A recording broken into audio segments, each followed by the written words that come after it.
ماشاءاللہ.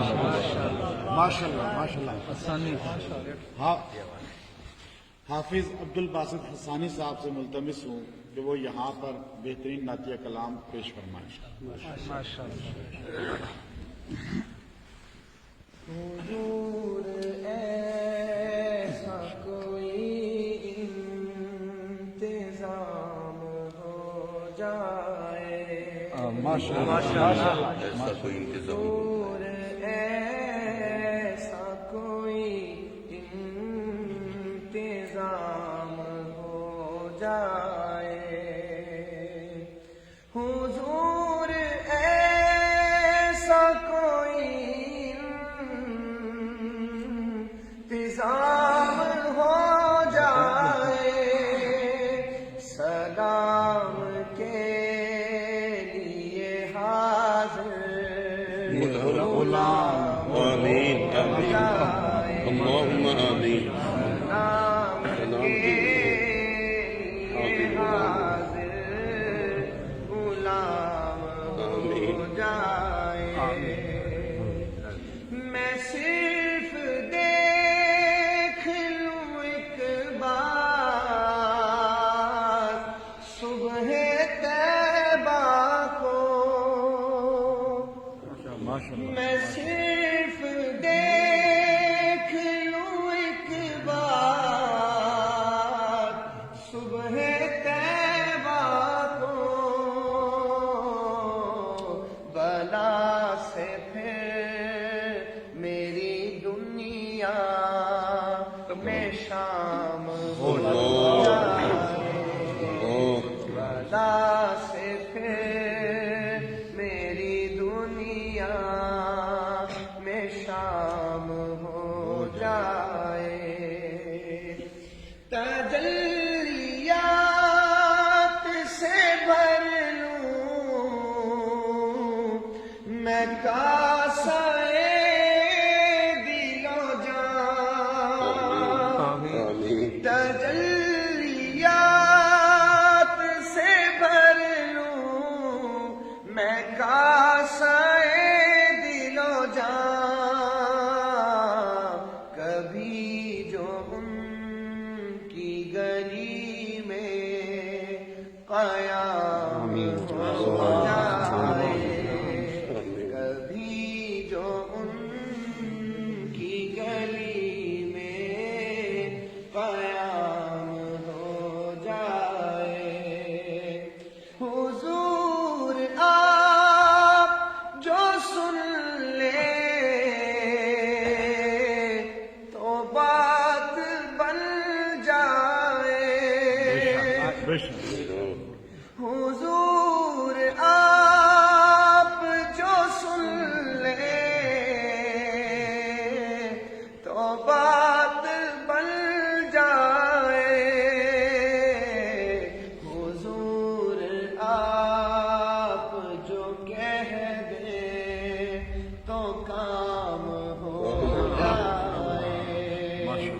حضور آپ جو کہہ دیں تو کام ہو جائے. اور حضور آپ جو چاہیں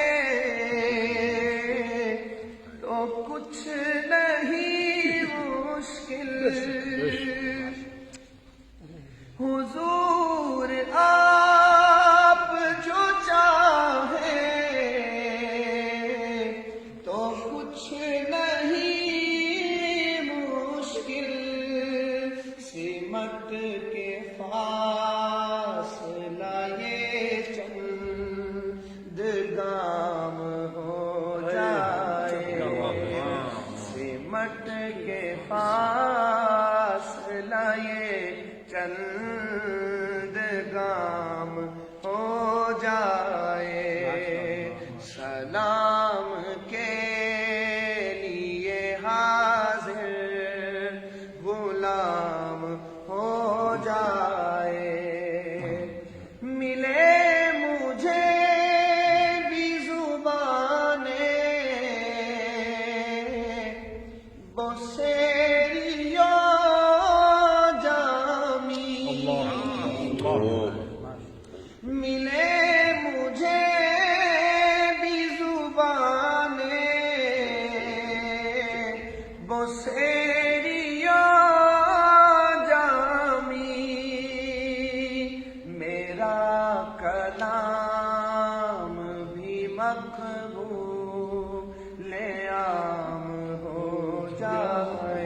سبحان اللہ سبحان اللہ کا کلام بھی مقبول عام ہو جائے. اور مقطع ہے مزہ تو جب ہے فرشتے یہ قبر میں کہہ دے. مزہ تو جب ہے فرشتے یہ قبر میں کہہ دے. سبیح مدحت خیر الانام ہو جائے. سبیح مدحت خیر الانام ہو جائے. حضور ایسا کوئی انتظام ہو جائے. سلام کے لیے حاضر غلام ہو جائے. ماشاء اللہ تبارک اللہ. ماشاء اللہ ہمارے اس سفر میں اس مسجد کے اندر اس مجلس میں اتنی بڑی تعداد میں شیوخ الحدیث موجود ہیں کہ ہر ایک کا ایک اتنا عالی مقام ہے کہ اللہ رب العزت کے ہاں اللہ رب العزت نے ان کو ایک مرتبہ مقام دیا ہے. حضرت شفیق الرحمان شیخ الحدیث بستوی صاحب دامت برکاتہم العالیہ ہمارے پاس تشریف فرما ہیں. حضرت مولانا الیاس چنوٹی صاحب عظیم شخصیت ہیں. حضرت شیخ الحدیث مولانا سلیم اعجاز صاحب ایک عظیم شخصیت شیخ الحدیث ہیں. حضرت مولانا امتیاز صاحب شیخ الحدیث ہیں. حضرت مولانا مفتی عبدالسلام صاحب شیخ الحدیث. حضرت مفتی غلام رسول صاحب. حضرت مولانا سہیل عرفان صاحب اور حضرت مفتی شمس الدین پیرزادہ صاحب جو شیخ الحدیث. اور اتنی بڑی تعداد میں ہمارے پاس اللہ کے یہ ولی ہیں سارے. لیکن چونکہ سب کے بیانات تو ہو نہیں سکتے, مختصر وقت ہے, ہم اپنے اکابر جو ہمارے ساتھ قیادت کر رہے ہیں ہماری, ہم مفتی محمود الحسن شاہ مسعودی حفظہ اللہ تعالی سے گزارش کریں گے کہ آپ مختصر کلمات خطاب فرمائیں اور پھر حضرت قاری صاحب دامت برکاتہم العالیہ کا خطاب بھی مختصر ہوگا اور محفل ذکر مختصر سی ہوگی. اس کے بعد دعا کر کے آگے سفر پہ روانہ ہو جائیں گے. بسم اللہ الرحمن الرحیم. ہر چیز کی قضا ہے, صحبت کی قضا نہیں ہے. سبحان اللہ تعالی شانہ نے جو یہ فرصت ہمیں دی ہے, ظاہر ہے اس طرح کی فرصت اس سے پہلے بھی استفادہ کے لیے اور اس کے بعد بھی اللہ تعالیٰ ہمیں بار بار نصیب فرمائے, لیکن یہ تو خواب کی طرح محسوس ہوتا ہے.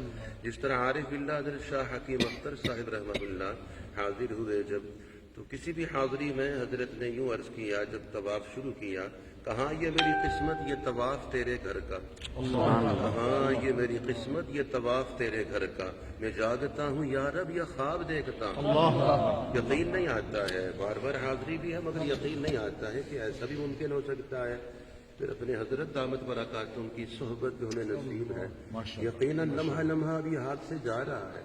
اور ہمیں اللہ تعالیٰ اہل دل بنائے, زندہ دل بنائے, اور قریب جلتے ہوئے دل کے اپنا دل کر دیں. قریب جلتے ہوئے دل کے اپنا دل کر دیں. یہ آگ لگتی نہیں لگائی جاتی ہے. حضرت علامہ سید سلیمان ندوی رحمہ اللہ سے جب یہ پوچھا گیا یہ کیا وجہ ہے کہ اب یہ قوت عملیہ میں کمی ہے, قوت علمیہ تو ہے, عملیہ میں کیوں کمی ہے؟ تو ارشاد فرمایا دین نام ہے دو چیزوں کے مجموعے کا, ایک علم نبوت, ایک نور نبوت.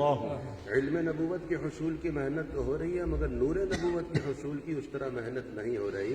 علم کاغذ سے کاغذ میں تو منتقل ہو جاتا ہے مگر نور کا محل کاغذ نہیں سینہ ہے, وہ سینوں سے سینوں میں منتقل ہوتا ہے.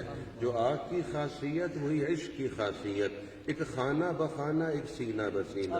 جس طرح بجھے ہوئے چولہے سے کبھی کوئی آگ نہیں لیتا تھا, جب یہ دیا چلائی نہیں ہوتی تھی تو یہ ترتیب ہوتی تھی کہ اہل محلہ اس گھر کی طرف جاتے جہاں آگ پہلے جل رہی ہوتی تھی, وہاں سے آگ لے کر پھر اپنے چولہوں کو آگ سلگاتے تھے. تو ظاہر ہے بجھے ہوئے دلوں سے تو کوئی فیض نہیں پھیلتا ہے. جو دل اللہ جل شانہ کے عشق و محبت و معرفت میں جلتے بھنے دل ہیں, انہی دلوں سے اللہ تعالیٰ آگے فیض پہنچاتے ہیں. کیسے معلوم ہوگا ہمارا دل دل ہے؟ اگر ہمارا دل نہیں تو دلدل ہے، دلدل ہے، دلدل سے بچانا ہے تو دل بنانا. اس کی علامات کیا ہیں؟ ظاہر ہے یہ دل ایک ظاہر ہے، ایک باطن کا دل ہے، ایک جسم کا دل ہے، ایک روح کا بھی دل ہے. تو جسم کے دل کی پہچان 3 رگوں سے ہوتی ہے. فرمائیے 3. جسم کا جو دل ہے اس کی پہچان کہ یہ زندہ ہے یا مر گیا ہے 3 رگوں سے ہوتی ہے. وہ 3 رگیں فعال ہیں، کارآمد ہے، تو یہ جسم کا دل زندہ ہے. تو جسم کے دل کی موت و حیات کا پتہ 3 رگوں سے چلتا ہے، اور روح کے دل کی موت و حیات کا پتہ 3 جگہوں سے چلتا ہے. ایک طرف 3 رگیں ہیں، ایک طرف 3 جگہیں ہیں. حضرت سیدنا عبداللہ ابن مسعود رضی اللہ تعالیٰ عنہ سے جب پوچھا گیا کیسے معلوم ہوگا کوئی پہچان، کوئی محک، کوئی کسوٹی، کوئی مقیاس، کوئی پیمانہ، کیسے پتہ چلے گا ہمارا دل ہے اور دل زندہ ہے؟ پھر ارشاد فرمایا اپنے دل کو 3 جگہوں میں دیکھو، 3 جگہوں میں تلاش کرو. قرآن پاک کی تلاوت کے وقت دیکھو کہ اس میں جذبہ اور شوق تلاوت قرآن پاک کا ہے، اس کو بھوک لگی ہے قرآن پاک کی تلاوت کی، پیاس اس میں ہے. اگر ہے تو سمجھو دل زندہ ہے. اور دوسرا مجلس ذکر کے وقت میں جیسے ارشاد فرمایا مثل الذي يذكر ربه والذي لا يذكر ربه مثل الحي والمیت ہے. تو اب زندہ دل وہ ہوگا جو اللہ جل شانہ کے ذکر میں اطمینان حاصل کرے گا اور بے چین و بے قرار ہوگا، اور اللہ کی بھوک اور پیاس اس کو ہوگی. اور تیسرا فرمایا خلوت کے وقت میں دیکھو، اگر خلوت میں بھی یہ تقویٰ سے ہے، خلوت میں بھی گناہ سے بچ کر یہ رہ رہا ہے، خلوت میں بھی اللہ تعالیٰ کے دیکھنے کا استحضار ہے، یہ دل زندہ ہے. اگر ایسا نہیں یہ دل مردہ ہے، اللہ تعالیٰ سے پھر زندہ دل مانگو. اللہ جل شانہ ہمارا حضرت کی صحبت کی برکت سے ہمارے دل کو زندہ دل بنائے، ہمارے دل بنائے، درد دل عطا فرمائے، اور ہمارے دل کو حقیقی معنی میں اپنی معرفت، اپنی تجلی کا مرکز بنائے.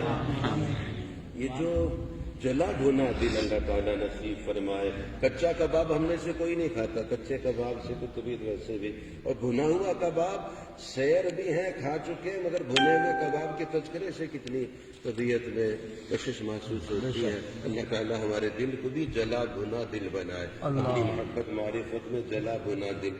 یہ حضرت عارف باللہ حضرت شاہ حکیم اختر صاحب رحمہ اللہ کے خلیفہ ہیں، شاعر معرفت حضرت طائب صاحب ہمارے جامعوں میں ماہر علم میں بھی حاضر ہوئے، اور اس پر بھی انہوں نے نظم کہی ہے کسی مدرسہ میں نہیں شر کی راہ جو ہو خود ہی خیر المدارس تو واہ. وہ یہ ایک جگہ پہ لکھتے ہیں حضرت، یہ لکھتے ہیں یہ دل کے حوالے سے، شاعر جلا بھنا ہوں میں مرشد کے فیض سے، شاعر جلا بھنا ہوں میں مرشد کے فیض سے، کرتا ہوں پیش کشتے غزل میں کباب دل. ہم نے تو اہل دل سے پڑھی ہے کتاب دل، ہم نے تو اہل دل سے پڑھی ہے کتاب دل. کہاں سے لاؤں کہاں سے لائیں اہل عقل کہاں سے لائیں وہ نصاب دل. ہم نے تو اہل دل سے پڑھی ہے کتاب دل. اور آگے چل کے کہ شاعر جلا بھنا ہوں میں مرشد کے فیض سے، کرتا ہوں پیش کشت غزل میں کباب دل. کتنا یہ اپنے دل کا ہے کتنا خدا کا ہے، دل میں کرتا رہتا ہے قائد حساب دل. کتنا یہ اپنے دل کا ہے کتنا خدا کا ہے، دل میں کرتا رہتا ہے قائد حساب دل. اور تعالی شانو حضرت دامت برکاتوں کی فیض سے ہم سب کو اہل دل بنائے، سب اہل اللہ، سب مشائخ جلوہ افروز ہے. اب تعالی شانو کامل افادہ استفادہ نصیب فرمائے. من لا ورد لہ لا وارد لہ، جن کے اپنے اوراد نہیں ہے، تنہائی میں خلوت میں تعلق مع اللہ نہیں ہے، ان پر کچھ وارد بھی نہیں ہوتا ہے. من لا ورد لہ لا وارد لہ. اب تعالی شانو ہم سب کو متوجہ ہو کے حضرت سے استفادہ. میرے خیال میں حضرت کی گفتگو کے بعد اتنی جامع معنی ہے کہ کسی چیز کی ضرورت نہیں رہی. آپ کا سننا چاہتے ہیں حضرت کی شاگرد. بسم اللہ الرحمن الرحیم.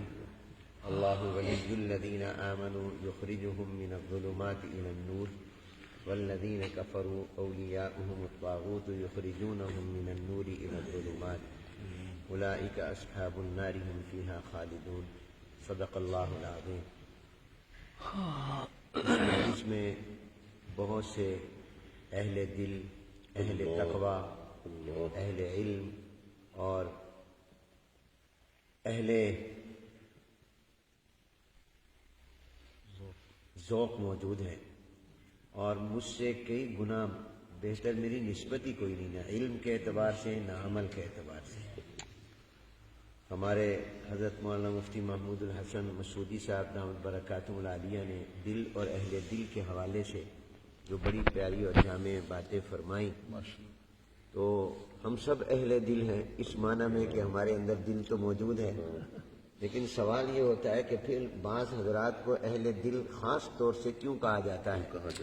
تو یہ اہل دل اس لیے ان کو کہا جاتا ہے، دل تو ہر ایک کے پاس ہے، کوئی ایسا نہیں ہے جس کے اندر دل نہ ہو، تو دل تو ہر ایک کے اندر ہے، لیکن وہ دل اہل دل نہیں کہلاتے جن کا دل مردہ ہو، جن کا دل زندہ ہو وہی اہل دل کہلاتے، وہی اہل دل کہلاتے، اور جن کا دل بنا ہوا ہوتا ہے وہ کیسے ہوتے ہیں؟ بس ایک حدیث مبارکہ یاد آئی، یہ کنز المعارف میں علامہ قسطلانی رحمۃ اللہ علیہ نے لکھی ہے۔ علامہ قسطلانی رحمۃ اللہ علیہ مصر کے رہنے والے، قاہرہ کے تھے، اور جس وقت میں قاہرہ گیا، مجھے مصر کئی مرتبہ جانے کا اتفاق ہوا، آخری سفر جب میرا ہوا سال گزشتہ، تو میں ڈھونڈ کر علامہ قسطلانی رحمۃ اللہ علیہ کی قبر پر گیا، اور علامہ ابن حجر اسقلانی رحمۃ اللہ علیہ کی قبر پر بھی گیا، بہت سے حضرات کے وہاں قبور ہیں۔ تو علامہ قسطلانی رحمۃ اللہ علیہ نے ان کی کتاب ہے کنز المعارف، اس میں یہ حدیث مبارکہ نقل کی ہے کہ جناب نبی کریم رحمت عالم حضور اکرم صلی اللہ علیہ وسلم ایک مرتبہ حضرت ابو بکر، حضرت عمر، حضرت عثمان غنی رضی اللہ تعالی عنہم، ان تینوں اپنے عظیم ساتھیوں کو ساتھ لے کر اپنے داماد سیدنا علی بن ابی طالب کرم اللہ تعالی وجہہ کے گھر تشریف لے گئے۔ جب پہنچے تو حضرت علی رضی اللہ تعالیٰ عنہ کو بہت خوشی ہوئی کہ آج میرے گھر میں کتنے عظیم الشان مہمان آئے ہیں، اور ان میں وہ عظیم ہستی بھی میری مہمان بن رہی ہے جو معراج میں اللہ کی مہمان تھی، جن کے میزبان خود اللہ جل جلالہ تھے۔ تو فوراً اندر گئے اور جا کر اہلیہ جو حضور علیہ السلام کی صاحبزادی اور لخت جگر نور نظر تھی، جنتی عورتوں کی سردار سیدہ فاطمۃ الزہرا رضی اللہ تعالیٰ عنہ سے فرمایا بھی گھر میں کچھ ہو تو جلدی سے دو اور کھانا بھی تیار کرو، بظاہر یوں محسوس ہوتا ہے کہ حضرات کو بھوک بھی لگی ہوئی ہے۔ تو حضرت فاطمہ رضی اللہ تعالیٰ عنہا نے جلدی سے ایک پلیٹ سفید نکالی اور اس میں گھر میں شہد پڑا تھا، وہ شہد اس میں ڈالا اور فرمایا کہ یہ لے جاؤ، پیش کرو، میں کھانا بناتی ہوں۔ اب حضرت علی رضی اللہ تعالیٰ عنہ جلدی سے وہ لے آئے، اور اس سے یہ معلوم ہوا، اہل علم فرماتے ہیں کہ جب کوئی مہمان آئے تو سنت یہ ہے کہ سب سے پہلے اس کے خدمت میں کوئی نہ کوئی چیز پیش کرو۔ کھانا اگر دیر بھی ہو، وقت ہو نہ ہو، لیکن اس کو کوئی آپ کولڈ ڈرنک پیش کریں، کوئی فروٹ پیش کریں، تاکہ مہمان کو یہ اندازہ ہو کہ میرے آنے کی میزبان کو خوشی ہوئی ہے، اس کو کوئی بوجھ نہیں ہوا۔ تو اس لیے حضرت علی رضی اللہ عنہ جب پیش کیا تو حضور نے جب اپنا نظر ڈالی اور اپنا ہاتھ اس میں رکھا شہد کو چاٹنے کے لیے، تو حضور نے دیکھا کہ اس میں ایک باریک سا بال بھی ہے۔ عام طور پہ برتنوں میں بال بعض اوقات گر جاتا ہے، رہ جاتا ہے، تو حضور علیہ السلام نے فرمایا، حضرت ابو بکر، حضرت عمر، حضرت عثمان غنی رضی اللہ تعالیٰ عنہ اپنے بیٹھے ہوئے ساتھ ساتھیوں سے کہ چلو بھی ان تین چیزیں تمہارے سامنے آئیں، کوئی تین باتیں بیان کرو، دل لگی ہو جائے۔ حضرت ابھی دل لگی کی باتیں کر رہے ہیں، یہ بھی ایک خوش طبی کا واقعہ ہے۔ فرمایا چلو بھی دل لگی بھی ہو جائے گی، وقت بھی گزر جائے گا، اتنے میں کھانا بھی آ جائے گا۔ فرمایا ایک تمہارے سامنے پلیٹ ہے، برتن ہے جو بہت وائٹ، سفید، روشن، چمکدار ہے، اس میں شہد ہے، وہ میٹھا ہوتا ہے، بال ہے اور بال بہت باریک ہوتا ہے، تو ان تینوں سے تم کو تین باتیں بیان کرو۔ تو سب سے پہلے جانشین پیغمبر، امام الصحابہ، خلیفہ بلا فصل، مزاج شناس رسول، مزاج شناس رسول، ستی کے پیغمبر سیدنا صدیق اکبر رضی اللہ تعالیٰ بولے، صحابہ فرماتے ہیں کہ جب کسی مجلس میں ابو بکر موجود ہوتے تھے اور حضور علیہ السلام کوئی سوال فرماتے تھے تو ہم سب ابو بکر کی طرف دیکھتے تھے اور ہم سمجھتے تھے کہ ان کے ہوتے ہوئے ہمیں نہیں بولنا چاہیے کیونکہ ہم میں بڑے وہ تھے۔ تو حضرت ابو بکر سب سے پہلے گفتگو فرماتے تھے، تو ابو بکر رضی اللہ تعالیٰ عنہ سے حضور نے فرمایا بھی تم کوئی بات کرو. حضور نے سب کو دعوت دی تھی مگر سب سے پہلے ابو بکر بولے. ابو بکر رضی اللہ عنہ نے کی یا رسول اللہ صلی اللہ علیہ وسلم یہ برتن جتنا سفید ہے روشن اور چمکدار ہے اس سے زیادہ روشن اس سے زیادہ چمکدار وہ ایمان ہے جو اللہ نے ہمیں عطا کیا. کیا کسی چیز میں روشنی ہوگی کیا کسی میں نور اور چمک اور دمک اور جاذبیت اور کشش ہوگی جو ایمان کے اندر ایمان. اور فرمایا یہ ایمان جس کو مل جائے اس کو شہد میں اتنا مزہ نہیں آتا جتنا ایمان میں آتا. نفس الامر میں ایمان بہت بڑا نور ہے اور یہ چیز جس کو مل جائے اس کو شہد میں وہ مٹھاس نہیں آتی جو ایمان کے اندر مٹھاس آتی ہے. اور اس میں باریک بال ہے. اس سے میں ابو بکر یہ کہتا ہوں کہ اپنے ایمان کو سنبھال کر رکھنا اور اپنے ایمان کی حفاظت کرنا کہ زندگی بھر ایمان ساتھ رہے اور خاتمہ بھی ایمان پر ہو جائے یہ بال سے زیادہ باریک اور نازک کام. بال کو سنبھالنا آسان ہے ایمان کو سنبھالنا بہت مشکل ہے. یہاں میں حکیم الامت حضرت تھانوی رحمۃ اللہ علیہ کی ایک بات بھی سنا دوں. حضرت تھانوی رحمۃ اللہ علیہ نے بڑی پیاری بات فرمائی. فرمایا اہل ایمان یہ جو اللہ نے ہمیں نور ایمان عطا کیا اس کی قدر کرو. یہ ایمان کا نور اتنی عظیم الشان چیز ہے کہ جب یہ مومن قیامت میں پلسرات پر جائے گا اور پلسرات سے گزرنے لگے گا تھوڑا سا بھی رکے گا تو جہنم ہاتھ باندھ کر کہے گی اے مومن جلدی سے گزر جا تیرے ایمان کا نور میری گرمی اور میری حرارت کو متاثر کر رہا ہے اور اس کو بجھا رہا ہے. میں اس سے ایک جملہ کہتا ہوں استنباط کر کے ساری دنیا جہنم سے پناہ مانگتی ہے اور جہنم مومن کے ایمان کے نور سے پناہ مانگتی ہے. ایسا یہ نور ایمان ہے جو جہنم کی آگ کو بھی بجھا دے اور متاثر کرے. تو فرمایا یہ ایمان یہ سب سے زیادہ چمکدار مل جائے شہد سے زیادہ مزہ اس کی حفاظت بال سے زیادہ باری. اب حضرت عمر رضی اللہ تعالیٰ عنہ کی باری آئی تو حضرت عمر نے عرض کی انہوں نے اپنے مزاج کے مطابق کہا جاتا ہے پسند اپنی اپنی نصیب اپنا اپنا.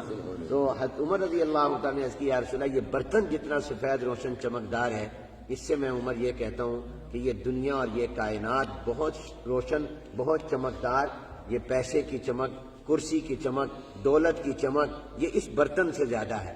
اور فرمایا یہ دنیا کا اقتدار جس کو مل جائے اس کو شہد میں اتنا مزہ نہیں آتا جتنا اس کو کرسی اقتدار پر مزہ آتا ہے کیونکہ وہ آدھی دنیا پر حکومت کی تھی تو ان حالات کے مطابق. لیکن آگے فرمایا جس کو اللہ اقتدار دے دے جتنا بھی دے دے وہ اپنے اقتدار میں کسی پر ظلم نہ کرے یہ بال سے زیادہ باریک اور انصاف کرے یہ بال سے زیادہ مشکل کام.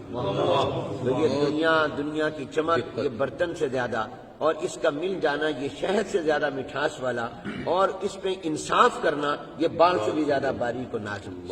عثمان غنی رضی اللہ تعالیٰ عنہ نے عرض کی یا رسول اللہ میں یہ کہتا ہوں یہ برتن جتنا سفید روشن چمکدار ہے اس سے زیادہ روشن اور چمکدار یہ قرآن اور سنت اور حدیث اور وحی اور نبوت کا علم ہے. کیا کسی چیز میں اللہ نے روشنی رکھی ہوگی جو علم میں العلم نور. اور فرمایا جس کو یہ علم مل جائے اس کو شہد میں اتنا مزہ نہیں آتا جتنا اس کو علم کے اندر مزہ آتا. اس میں باریک بال ہے. اس سے میں عثمان غنی یہ کہتا ہوں کہ اپنے علم پر عمل کرنا یہ بال سے زیادہ باریک اور نازک. حضرت علی رضی اللہ تعالیٰ نے عرض کی یا رسول اللہ مجھے اجازت ہو تو میں بھی کوئی 3 باتیں کہہ دوں. حضور نے فرمایا تم بھی کہو. انہوں نے موقع محل کے مطابق جواب دیا.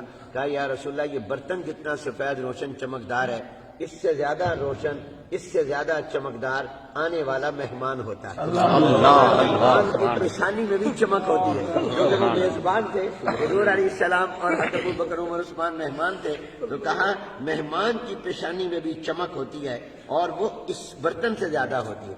اور فرمایا جب مہمان کھاتا ہے اور اس کو پسند آ جائے میزبان کا کھانا تو میزبان کو شہد سے زیادہ مزہ آتا ہے. سبحان اللہ ماشاء اللہ. میزبان کو مزہ آتا ہے. اور اس میں باریک بال ہے. اس سے میں علی یہ کہتا ہوں کہ مہمان کو 100% خوش کر کے بھیجنا یہ بال سے زیادہ باریک یہ جتنی بھی خدمت کر لے پھر بھی کہیں گے فلاں کمی رہ گئی. وہ کہتے ہیں بڑی زبردست دعوت تھی لیکن فلانی ڈش نہیں تھی آئس کریم نہیں تھی فلاں چیز نہیں تھی. اور پردے میں بات سن رہی تھی سیدہ فاطمہ لخت جگر نور نظر، کچے مکان پہ دیواریں چھوٹی ہوتی تھی، اندر سے پیغام بھیجا، ابا جان اگر اجازت ہو تو آپ کی بیٹی بھی اس گفتگو کا حصہ بننا چاہتی ہے اور وہ بھی 3 باتیں کرنا چاہتی ہے۔ حضور علیہ السلام نے فرمایا بیٹی تم بھی کہو۔ انہوں نے اندر سے کہا یا رسول اللہ صلی اللہ علیہ وسلم میں یہ کہتی ہوں یہ برتن جتنا سفید روشن چمکدار ہے اس سے زیادہ روشنی اور چمک اللہ نے عورت کی حیا میں، اللہ نے عورت کی حیا میں، اس چیز میں چمک ہوگی جو عورت کی حیا میں ہے۔ اور عرض کیا یا رسول اللہ اس میں میٹھا شہد ہے، اس سے میں یہ کہتی ہوں کہ جب عورت پردہ کرتی ہے تو اس کو شہد میں اتنا مزہ نہیں آتا جتنا پردہ کرنے میں، اور اس میں باریک بال ہے، اس سے میں یہ کہتی ہوں کہ عورت کا اپنے چہرے کو چھپانا کہ کسی نامحرم کی نظر میرے چہرے پر نہ پڑ جائے، یہ بال سے زیادہ باریک اور حضرت جبرائیل علیہ السلام آ گئے اور فرشتوں کے سردار آ گئے، انہوں نے کہا یا رسول اللہ اگر اجازت ہو تو ان لوگوں نے 3 باتیں کہی، میں بھی 3 باتیں کہنا چاہتا ہوں۔ حضور نے فرمایا تم بھی کہو، آسمان والوں کی نمائندگی بھی ہو جائے گی۔ انہوں نے کہا یا رسول اللہ میں یہ عرض کرتا ہوں کہ یہ برتن جتنا سفید روشن چمکدار ہے اس سے زیادہ روشن چمکدار وہ دین اسلام ہے جو اللہ نے آپ کو عطا کیا، اسلام میں روشنی، اور اس میں میٹھا شہد ہے۔ اس سے میں یہ کہتا ہوں کہ جب کوئی اسلام پر چلنے لگ جائے تو اس کو شہد میں اتنا مزہ نہیں آتا جتنا اسلام پر عمل کرنے میں، اور اس میں باریک بال ہے۔ اس سے میں جبرائیل یہ کہتا ہوں کہ اسلام میں آگے بڑھتے رہنا، پیچھے نہ جائے، اس کو بیک گیئر نہ لگے، یہ بال سے زیادہ باریک اور نازک کام ہے۔ کہتے ہیں کہ حضور اکرم صلی اللہ علیہ وسلم نے فرمایا اب میں بھی 3 باتیں کہتا ہوں۔ حضور علیہ السلام نے فرمایا جتنا یہ برتن چمکدار روشن سفید ہے اس سے زیادہ روشن چمکدار اللہ کی محبت ہے۔ کسی چیز میں کیا چمک ہوگی جو اللہ کی محبت میں چمک ہے۔ اور پھر فرمایا کہ اس میں میٹھا شہد ہے، اس سے میں یہ کہتا ہوں کہ یہ اللہ کی محبت جس کو مل جائے اس کو شہد میں اتنا مزہ نہیں آتا جتنا اللہ اللہ کا۔ اب یہ آپ اللہ اللہ کریں گے اس میں جو آپ کو مٹھاس آئے گی وہ کسی چیز میں نہیں۔ اور پھر فرمایا اس میں باریک بال ہے، اس سے میں یہ کہتا ہوں کہ اللہ کی محبت میں آگے بڑھنا، ترقی کرتے رہنا، ہر لمحہ اور سانس اور ہر دن اللہ کی محبت میں آگے جائے، یہ بال سے زیادہ باریک اور نازک کام ہے۔ فرمایا کہ اسی دوران حضور علیہ السلام پر وحی آنے لگ گئی، اور وہ کیفیت ہو گئی جو وحی کے وقت ہوتی تھی کہ سخت سردی میں بھی پسینہ آتا تھا، تو حضور علیہ السلام پر وحی آئی۔ اللہ نے فرمایا تم سب نے 3 باتیں کہیں، میں رب بھی 3 باتیں کہیں۔ اب دیکھیے شروع گفتگو ابو بکر سے ہوئی، ختم اللہ پر ہوئی، وختامہ مسک۔ اللہ نے فرمایا کہ میں یہ کہتا ہوں کہ یہ برتن جتنا سفید روشن چمکدار ہے اس سے زیادہ روشن چمکدار وہ جنت ہے جو میں نے اہل ایمان کے لیے تیار کی ہے، اور اس میں میٹھا شہد ہے۔ اس سے میں اللہ یہ کہتا ہوں کہ جب جنت کی نعمتیں میں جنتیوں کو دوں گا ان کو شہد کی حلاوت اور مٹھاس اور مزہ بھول جائے گا، جنت کی نعمتوں کی مٹھاس اس سے کئی گنا زیادہ ہے، کوئی نسبت ہی نہیں۔ اور باریک بال ہے، اس سے میں یہ کہتا ہوں کہ اس جنت میں جانے کے لیے پل سراج سے گزرنا پڑے گا جو بال سے زیادہ باریک اور نازک ہے، لیکن ایمان والے ایسے گزر جائیں گے۔ اللہ یہ تمام روشنیاں اور چمک اللہ ہمیں عطا فرمائے۔ اور اللہ تعالیٰ نے فرمایا اللہ دوست ہے ایمان والوں کا، یہ نہیں فرمایا ایمان والے دوست ہیں اللہ کے۔ دیکھو کیا تعبیر ہے، ایک ہے کہ میں آپ کہیں کہ حنیف ہم آپ کے دوست ہیں، ایک یہ کہ میں کہوں میں آپ کا دوست ہوں، تو اللہ نے فرمایا میں ان کا دوست ہوں۔ تو اللہ تعالیٰ ہمیں یہ ایمان کا نور عطا فرمائے اور یہ روشنی اور چمک عطا فرمائے، اور اللہ تعالیٰ اس مجلس کو بابرکت فرمائے اور اہل دل ہمیں بنائے۔ ہمارے جیسے مولانا المفتیٰ نے فرمایا ہمارا دل بنے دلدل نہ بنے۔ اللہ تعالیٰ ہمیں، اور یہ وہ لوگ تھے جن کا دل بنا ہوا تھا، جن کا دل حضور نے بنایا تھا، اس لیے اللہ نے ان کے دلوں کا امتحان لیا۔ اولئک الذین امتحن اللہ قلوبہم وما علینا الا البلاغ۔ آگے کرتے ہیں، وہ آگے وہاں ذکر کر کے دعا کریں گے۔ جزاکم اللہ، جزاکم اللہ، خوب شیئر کریں دعوت و ثواب کی نیت سے، جزاکم اللہ۔